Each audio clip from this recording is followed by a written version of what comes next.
Hello everyone, this is Allie Bear, the Gaming Bear here, and today we are working on the first animal in our Planet Reptile Zoo.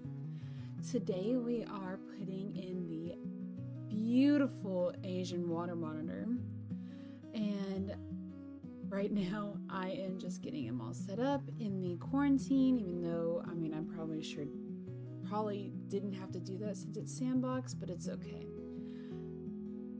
Right now we are just making sure that all of the conservation pieces are put together, and we are making sure that this area is plenty big enough for them because I don't want it to be super small. This is me trying to make a water exhibit type deal, but it was not working out the way that I wanted it to. So I decided to go with a swampy marsh type deal. And I wanted it to be kind of marshy, kind of watery. I don't know what I was trying to go for. I wanted a majority of it to be water simply because they're water. They're Asian water monitors. They swim. They live majority of their lives in the water. Well, not the majority of their lives, but a portion of their lives in the water. And here I am just playing around with some building structures. I really wanted to make like a mangrove-y type deal. Like I said, I've never used any of these pieces before, and I really wanted to try and test out and see what would look really, really good together and what would kind of make a decent looking background, because I just didn't want it to look like bare walls. And I think I was able to cover up a majority of it throughout this, but I definitely didn't do the greatest job. So we will definitely see. But I think it turned out really good at the end. And like I said, I am still very brand new to this whole building thing, and I was trying to figure out the controls. I was trying to figure out how to manipulate these pieces to be put into each other and to look natural, like they're growing out of the ground. But like I said, I think it turned out really well. And like I said, I was going for a very marshy themed build, so everything is going to be kind of swampy and like overgrown, kind of, sorta. I don't know. I'm not entirely sure if it turned out that way, but that's how it looked in my head, and this is kind of how it came out. I think it came out pretty well. And I definitely should have made a blueprint of these rocks because I ended up making several of these at some point, and I just didn't click in my head that that's what I should have done. But anyway, I ended up merging all of these into a landscape and copying them and moving them over because I was trying to make it look good, but then I didn't end up using it at all, so it didn't even matter.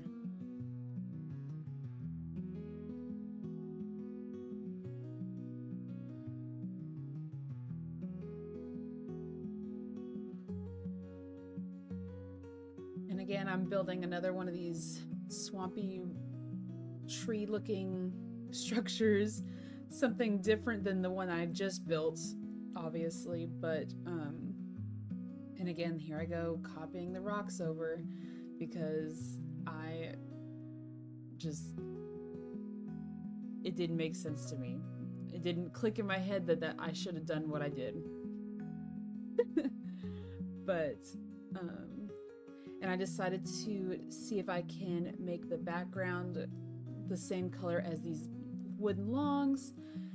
And I tried to make some moss, make it look like there was some moss in the background. Now I'm just trying to build some hard structure, kind of in this empty space, something that looks, again, like the marshy theme, but isn't up against the back wall. Take in more of the rocks again. I'll eventually learn, I promise. I won't be as terrible about building, and it'll just get better over time, I promise. I really do promise. But I do try to... Oh yeah, I struggled trying to recolor all of these because for some reason it wouldn't allow me to color them. I don't know why. So I decided to cover it up with some really nice rock because I wanted to make like a cavey type feel or something around where the visitors are going to come see the the monitors up close, and I thought it would be really cool. Plus I'm gonna put some plants up in the top and make it look very swampy, overgrown, just the whole 9 yards. I just thought it would look cute. Cute is definitely not the word that I wanted to use there, but it's okay.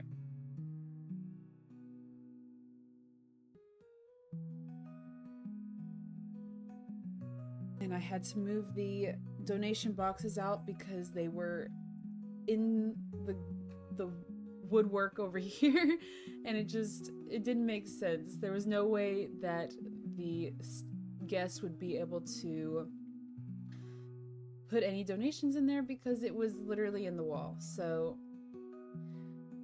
I was doing my best. And then I was struggling with the camera because for some reason I could not, for the life of me, get it in the correct angle that I wanted it to. And I was trying to figure out how to make the roof the same height, and I decided to go with these big old flat rocks and put them all the way across because that made the most sense to me.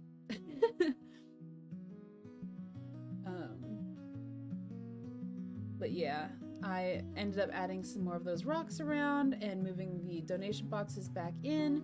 And now I am finally putting some rock work on the inside, trying to change up the feel of the rocks, make it look a little bit more of a riverside, marsh side, rocky outcrop. I wanted to do a waterfall, but I could not think of a way to add it, and so I didn't.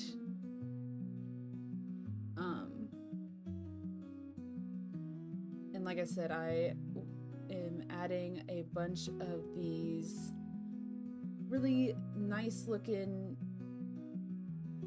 rocks, or not rocks, the tree stumps. There we go. Just because I thought they would look cool, and I think they did turn out pretty good. And I wanted to put a tree there, but I figured it would not look very good there. So now I'm experimenting with some different types of logs and trees. Again, because I wanted to change up the feel.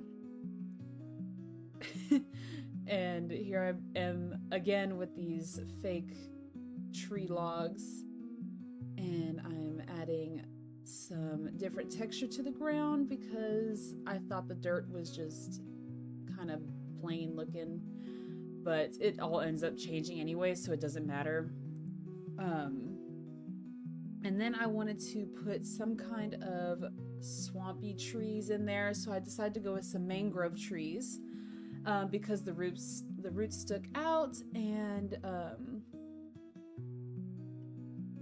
it just made more sense to have them not be fully sunk into the ground.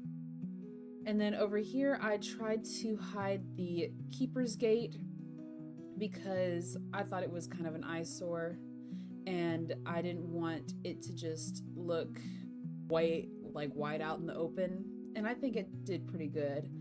You can't see it from the front and you can't really see it from the sides. Well, a portion of the sides. But I think it turned out pretty well.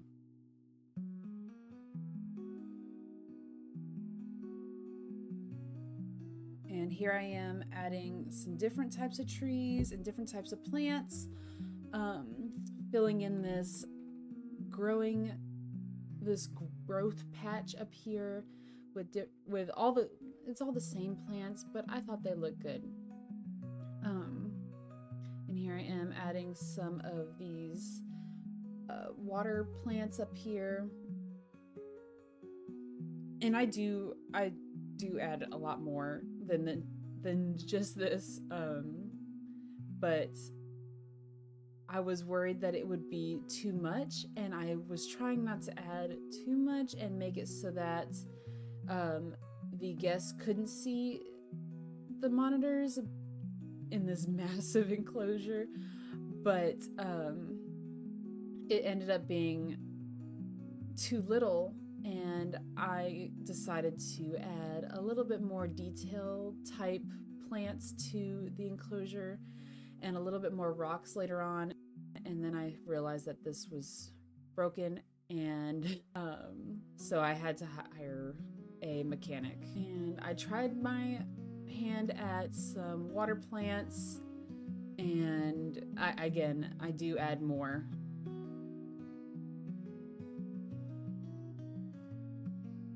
And I thought that this area right here was a little bit too open, so I added a tree, and I tried to do some rock work to make it look a little bit more open, or a little less open, and give them something that they could sit on if they wanted to.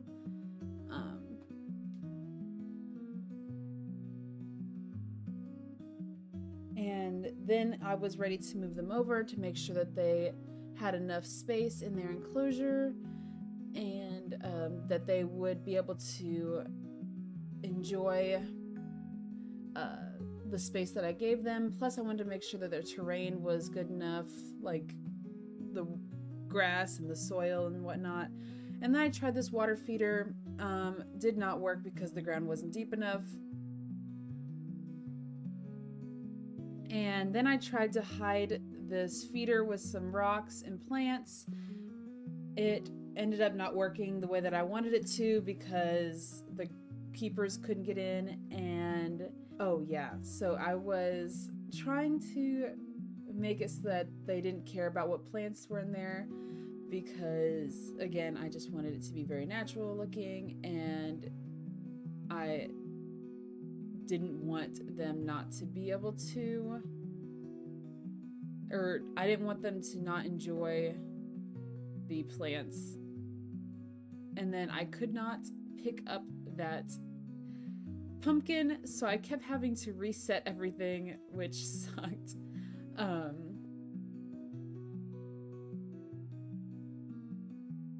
Yeah, so I ended up moving the pumpkin so that the keeper could get to it. And then it said that they could walk out of there, and that didn't make sense to me because there was no way for them to get out of there. So I just decided to ignore it and not worry about it. And I wanted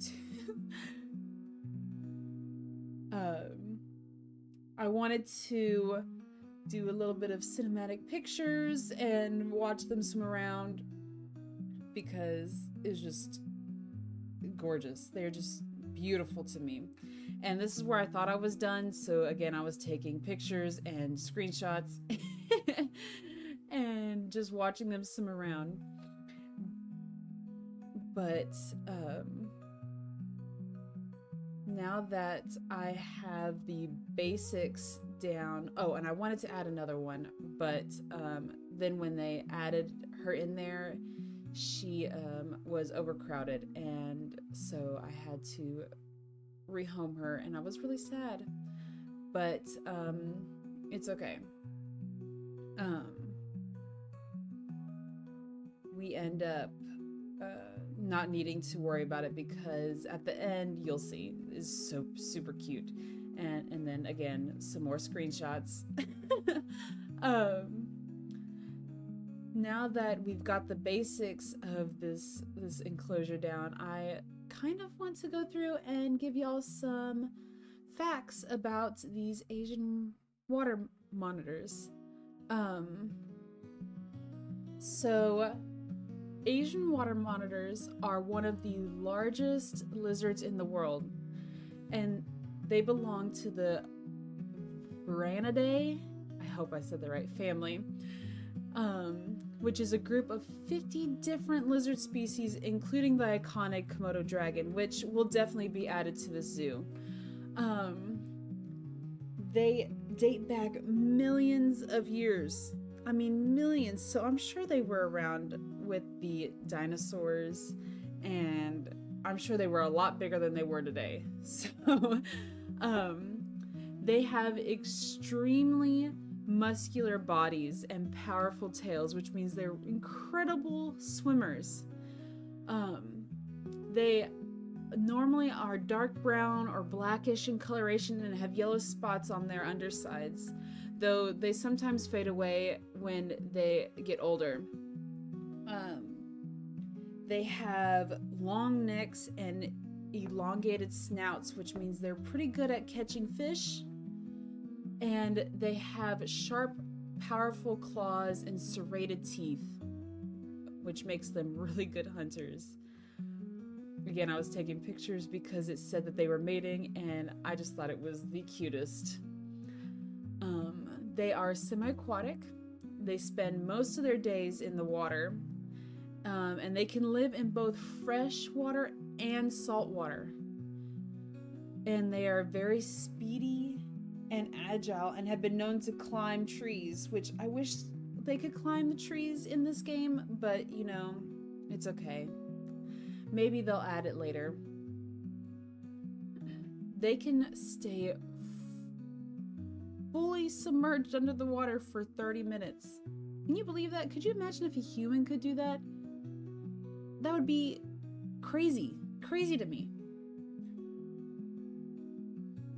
Asian water monitors generally feed on a variety of food items such as insects, birds, frogs, rodents, small birds, and even snakes. And in certain areas like Thailand and Malaysia, they've been known to eat crabs and fish. They can get between an adult, mind you, an adult, okay, not a baby, an adult, can grow between 4 to 6 feet and can weigh anywhere from 40 to 90 pounds. That's like that's the weight of a small child, like a 2-year-old, 3-year-old maybe. That's a big kid, a big lizard. And since they are one of the largest ever recorded, grew up to 10 feet long and weighed 165 pounds. That's huge. That's literally more than what I weigh right now.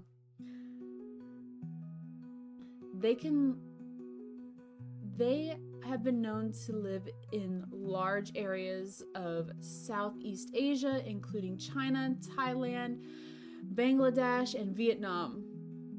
They have also been found in regions of India, Indonesia, Singapore, and Malaysia. And they make their home in a wide range of habitats, including mangroves, swamps, wetlands, forests, and shrublands. They're not part of the suburbs, okay? They can live up to 25 years in captivity if they're cared for properly, although in the wild they live about 11 years, which is kind of sad in a way. Asian water monitors are semi-venomous, they do secrete a venom. However, it is not lethal or dangerous or fatal to humans, and they are usually quite docile in nature and aren't known to attack people. Though if you are bitten, it could lead to infection, so please seek medical attention if that happens. Although I'm hoping that none of you ever experience that, because that sounds quite painful. Although, when attacks do occur on humans, which are extremely rare, most of the time the monitors just whip their tails like a whip, and it's just a warning or to keep you at bay. And Asian water monitors are not legal to keep as pets. Please let me iterate this. They are not pets to be kept in the United States. However, they are still available in the pet trade, unfortunately. They are a huge commitment, and they are not a good option for casual pet owners. They are more meant to be kept in zoos and by professional reptile keepers. They also have very few predators. With the exception of human hunters, but I'm not going to count those because those are everywhere, and honestly, it's kind of sad, and it's just sad.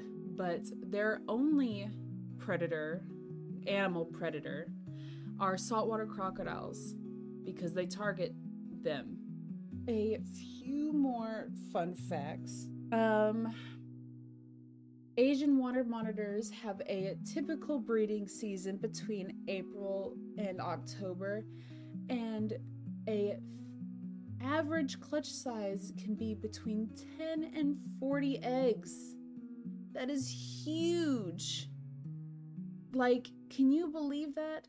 That's like if a human had like 60 babies at one time. That's crazy.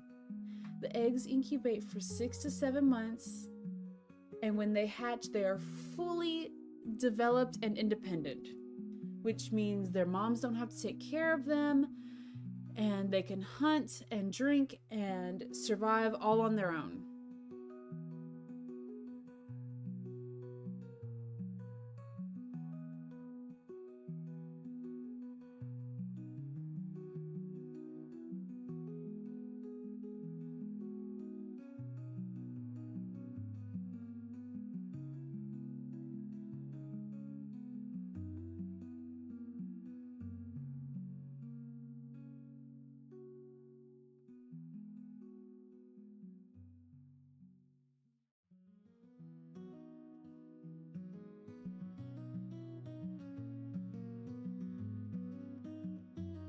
So now that we are finally getting to the end of this building, I just want to thank you all so much for watching, and now you get to listen to me rant about this enclosure. All right, everyone, so it looks like we are finally done with our zoo. And I am super, well, not our zoo, but our Asian water monitor enclosure. And while I was building, we actually had babies born. We had 4 little itty bitty guys born, and they are absolutely the cutest things I have ever seen in my entire life. Like, I am obsessed with the way that they look and how cute their little faces are. Oh my goodness.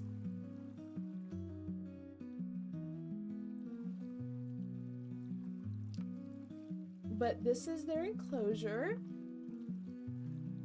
I may add some more, I may change it, but for now I actually really enjoy this. It looks very natural, and it looks kind of peaceful in a way. Like, it looks like a swamp where you would see these guys. So I'm really excited with how this turned out. And this actually gives a really good start to our zoo, because over here we will be adding another staple creature to the entrance of our zoo, and it will be completely separated between all the subspecies. So we will have all of our lizards, so monitors, Komodo dragons, chameleons, all kinds of stuff on this side of the zoo. Over here, we will be putting we will be putting the Spectacled Caimen in this enclosure, which will start us off with our crocodile and alligator side of the zoo. In the middle, I plan on doing a big bug house with all kinds of arachnids and a butterfly dome, which I think would be a walk-through butterfly dome, because I think that would just be so pretty. And then off over here, I want to do some kind of turtle enclosure. So have tortoises and turtles and all kinds of things over there. Over here, I plan on, further back, I want to do an amphibian house with frogs and salamanders and things like that. And then over here, I want to have a big snake house with all kinds of snakes. And I think that would kind of round off everything that we have planned for our zoo, honestly. And I'm super excited to get this episode out for you guys. I've been working really hard on this. It took me several days to get this all sorted out for you guys. I wonder if they're not putting it in there because they can't reach it.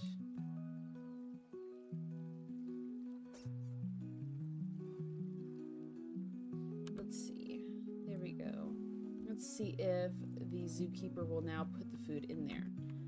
Anyway, so thank you guys so much for watching. And if you guys have any name suggestions for our family of Asian water monitors, mom, dad, and the 4 babies, please leave a comment down below. I would love to name all of our reptiles after you guys. I think that'd be a super fun way for you guys to be able to interact with our zoo, and I would eventually love to make it so that everyone can sponsor the zoo at some point. I think that would be really, really fun. Oh my goodness, look at this happy little family. This rock is really buggy for them for some reason. I don't know. But I hope you guys really like this speed build, and if you guys have any suggestions on maybe ways I can add to this little zoo, or not this zoo, this enclosure, to make it pop or to make it seem more swampy, please let me know. Oh look, he's playing with the duck. Oh my goodness, stop. That's so cute. Oh my goodness. Anyway, I think that'll end this episode here for everyone. Thank you guys so much for watching, and I will see you in the next one. Goodbye.